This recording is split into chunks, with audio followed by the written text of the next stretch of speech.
You could hear the shooting. I was seated on the other side of the car, and I had shots.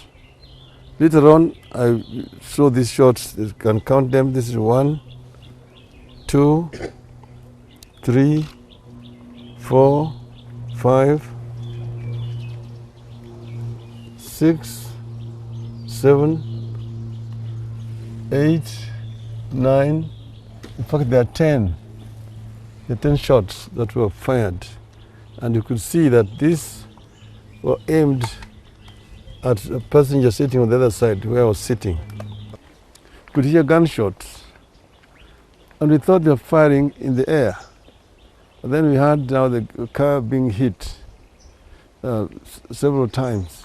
That is when I decided to take cover and lie on the seat. This was planned from the very top of this government.